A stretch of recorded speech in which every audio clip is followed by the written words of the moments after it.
Okay, good morning to everyone. In the previous class, we were discussing about some of the biological characteristics. In that, we have discussed some of the animals, we have discussed the plants, we have discussed the some of the bacteria. They are eubacteria, archaeobacteria, and the viruses. So we'll move on to in detail study of all these characteristics. Um, First one, that is the solids. Usually, the solids are in aesthetic to uh, to the water systems.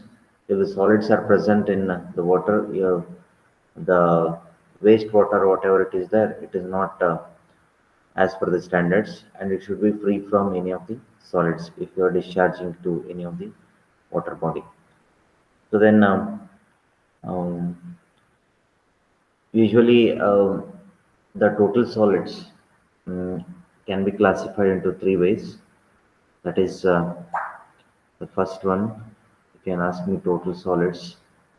That is, one is total suspended solids, then total dissolved solids, and total colloidal solids. Means based on the size, as it uh, actually this one is suspended, this is colloidal, and this one is dissolved. Means so as it move from left to the right, the size of the particle will go on decreasing. So these are the main characteristics. That is total solids, whatever they are present in the wastewater, we are going to classify into total suspended solids, total colloidal solids, and total dissolved solids. So then how exactly this suspended means it has the property to suspend on the any of the filter media. Then normally we can call it as that is a suspended solids. So we can conduct the test how exactly we are going to determine all these in the laboratory. So we'll take the sample of I can say 100 ml wastewater sample. You take 100 ml wastewater sample, then you take one filter paper which is of uh, ashless, means you won't get any ash if you burn this filter paper. Then you filter it. Assume that this is what the filter paper.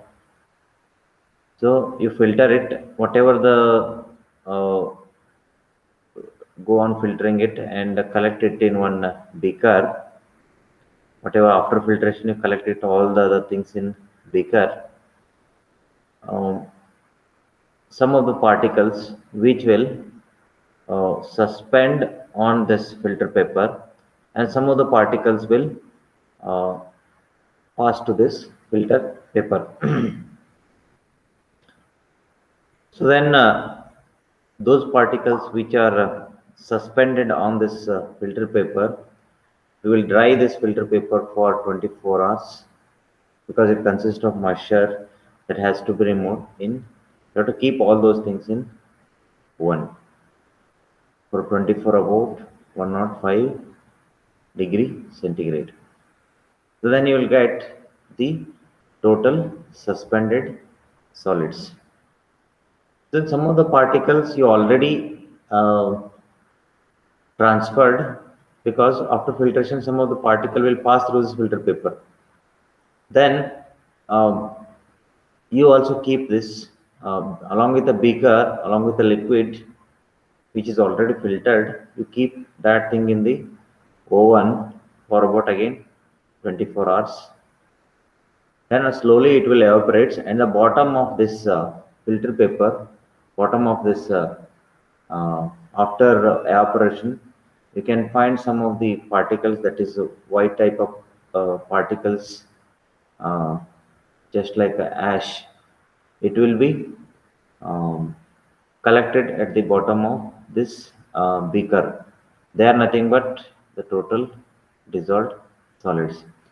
Dissolved means if the dissolved solids are there, for example, the salt. Salt, if you dissolve it in water, automatically it is going to dissolve and you cannot find any of the particles after a dissolution. So even if you filter it also using this Vatman filter paper, normally we'll use the uh, Vatman. It's a company which is going to produce the filter papers.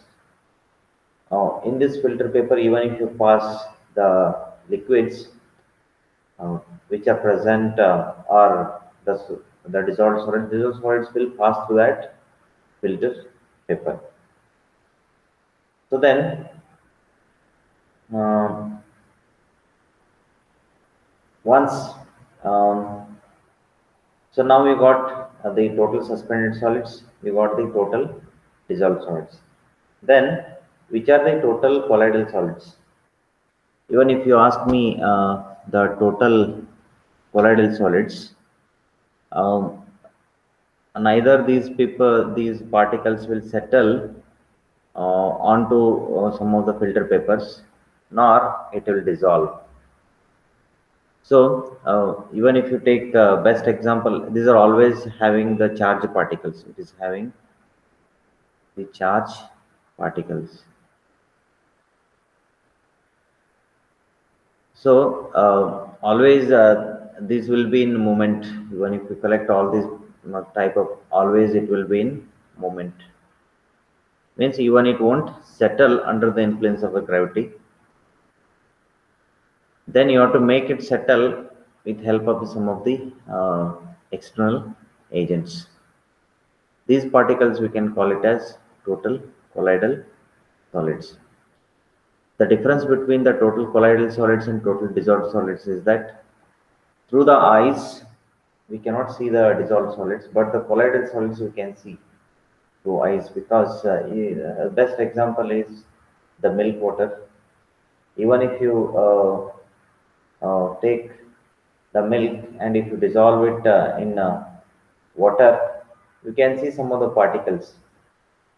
They are nothing but the colloidal particles. Even if you take the chalk powder, even if you dissolve it in water, that is also some of the particles will settle. They have to discard it. Some of the particles it won't settle, but you can see that you can see the some of the particles. So then uh, second classification, this we already understood: total suspended solids, total colloidal solids, and total dissolved solids. So other than that, we have one more type of solids, that is a settleable solids. Normally, if you want to determine um, this settleable solids, we will carry out this in some Imhoff cone. This is nothing but one Imhoff cone. It is having Imhoff cone. Imhoff cone. Imhoff cone is used to find out the settleable solids. We won't go with that all procedures, total suspended colloidal dissolved solids. But if more settleable solids are there, means if they are settling under the influence of the gravity, we will separate it at the initial stage itself. For example, sand. Sand, even if you take it, if your wastewater consists of sand, percentage, if it is more, normally we will go ahead with the Imhoff cone. Then we will transfer that to Imhoff cone. Automatically, under the influence of the gravity, it is going to settle under the bottom portion of this Imhoff cone. Normally, we'll conduct the experiment for 1 liter. 1 liter of wastewater will consider it.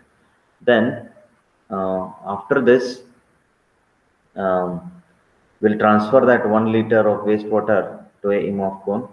Then we'll wait for about 50 minutes, 30 to 50 minutes. After this, we will measure it as in terms of liters.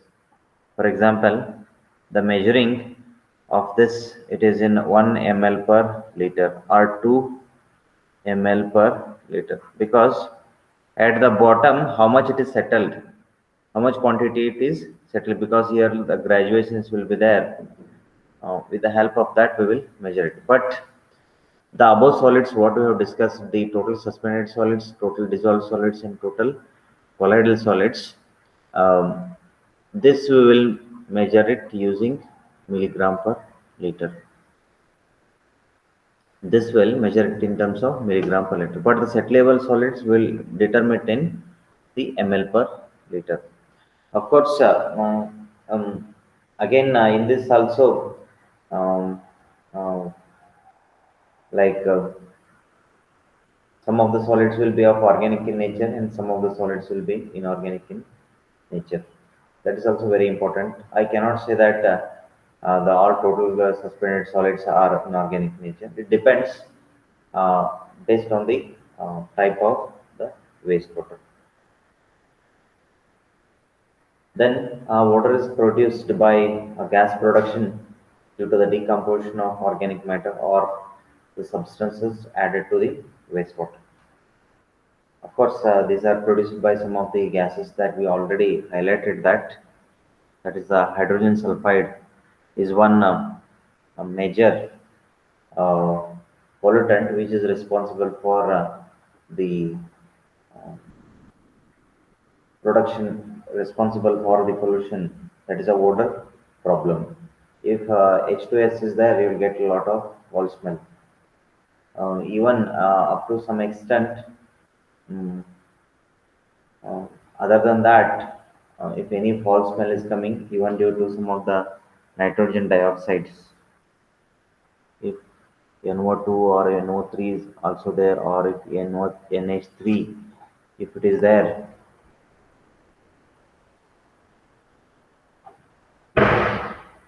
if NH3 is there, because that reason also will get the water problem. So these are some of the sources of